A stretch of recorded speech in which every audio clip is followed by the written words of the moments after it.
fucking fantastic by the sounds of it. I can't untangle this is awful.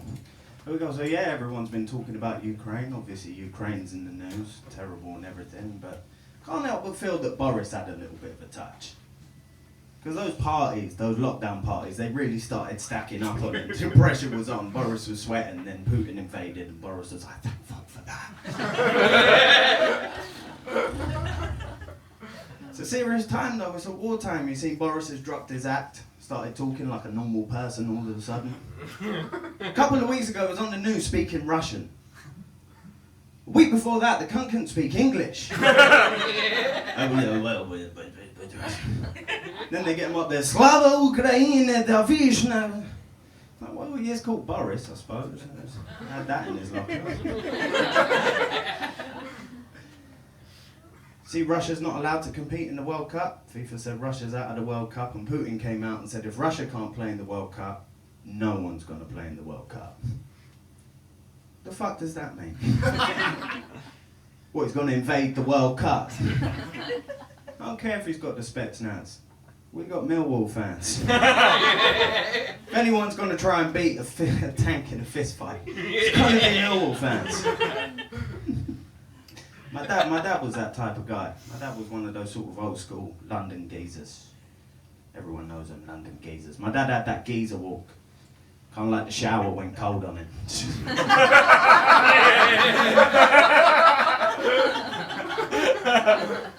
Fucking lunatic, my dad. Lunatic. Always in trouble. When I was a kid, whenever my dad would go to jail, to cover up his absence, my mum used to tell us that he was in the army.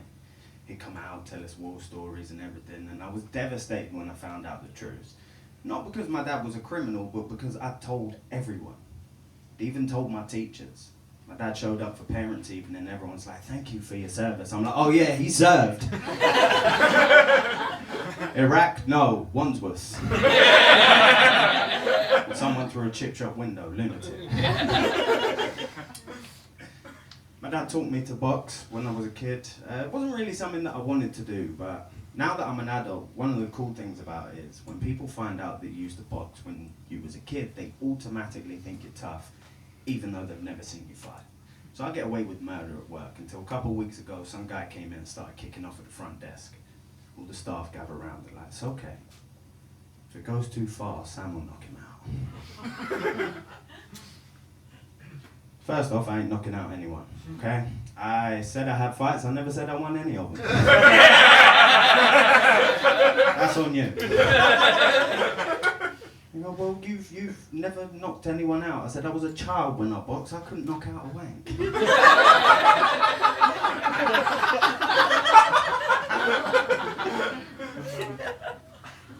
So now I work as a boxing coach. Those that can't do, teach. It's by far the best job on the planet, because it's the only job left where you can still hit the kids. There's 4 magic words you need, right? 4 magic words. Simple to learn. Keep your hands up.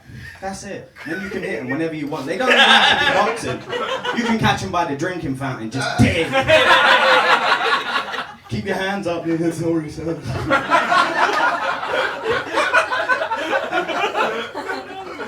And it's a good thing because they're pricks. They're teenage boys are pricks.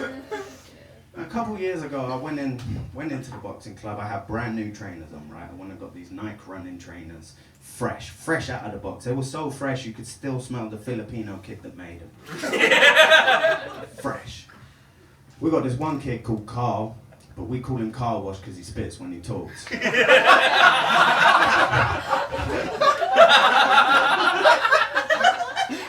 So I walk in, I got my new trainers on, Carl sees me, he's there with all his friends, he's like, aye sir, what are those? It's not funny. All the kids cracked up, all of his little prick friends. And they sound ridiculous, because ladies, you won't know this, okay? I'm going to give you a little insight. For men, when our voice first breaks, we totally forget how to laugh. We go to bed one night, wake up in the morning, something makes us laugh, and we're like,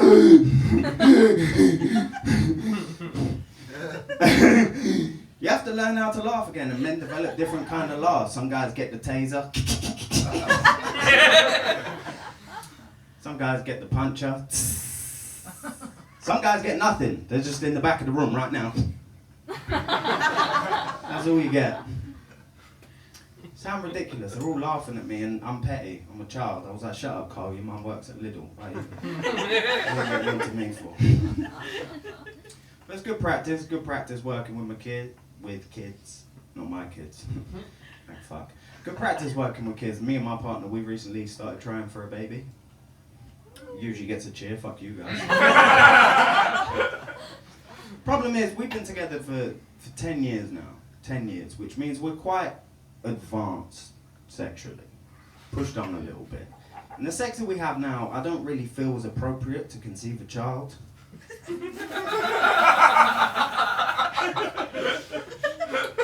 Like she's wearing a Harley Quinn costume from Halloween a few years ago. And I'm wearing a barrister's wig with a hairbrush up my ass. Handle first, obviously. How well is that kid gonna turn out? We've all seen good kids, little cute kids, 3, 4 years old, they go band camp and stuff like that. Those kids will conceive missionary. Eye contact, I love you baby, I love you too. And they eat avocado or whatever the fuck good people do. But everyone remembers their class nutter, right? Every class has got an absolute nutcase, feral kid. Usually called Reese, don't ask me why. Make the rules. Reese is that kid that chews the end of his jumper and sort of all the teachers take notes while he tries to hammer fist the fucking jigsaw puzzle together. Ours was called Reese. And I saw Reese's mum in the playground as a child, and now I've grown up, I've come to understand that Reese was definitely conceived dogging.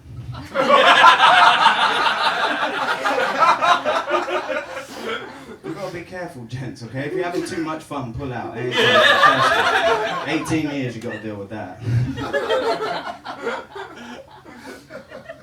It's hard to name kids as well. It's hard to name kids, because a name is for life. Like, you give someone a name, they've got to have that their whole life. And people have kids, they've got cute little 2-year-old girls, and like, oh, she's Lily Rose. I think, oh, it's fucking adorable. But what happens when she's a 62-year-old cashier at Sainsbury's? She wears that little fucking wrist brace, and she's got a 50-year smoker's cough, like, you're right, love. Lily Rose. Ugh. But at the same time, you can't call a 2-year-old Janet. Like, where's the line? Where's the line? I don't know where the line is.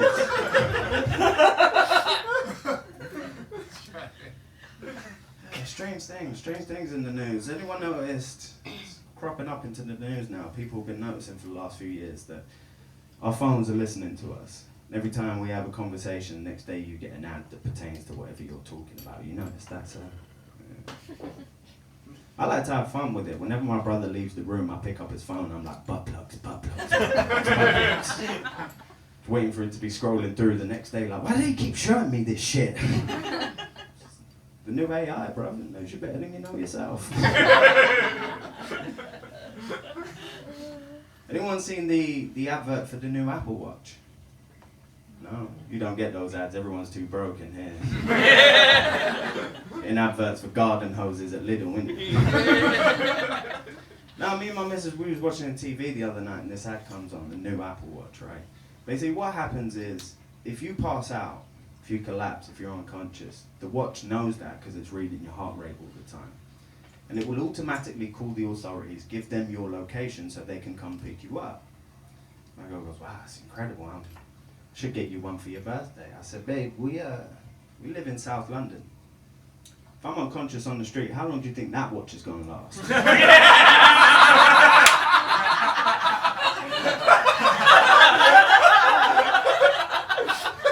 She goes, well, you might go hiking. I said, well, I'm not going to go hiking. Battersea Park.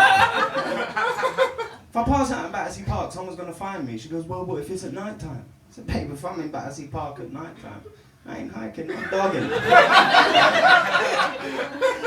I don't know about you, if I have a heart attack while I'm dogging, I don't want to be found. That's between me, Reese's mum, and these 7 other gentlemen. Guys, I've been Sam Rix. Thank you very much. Enjoy the rest of the evening.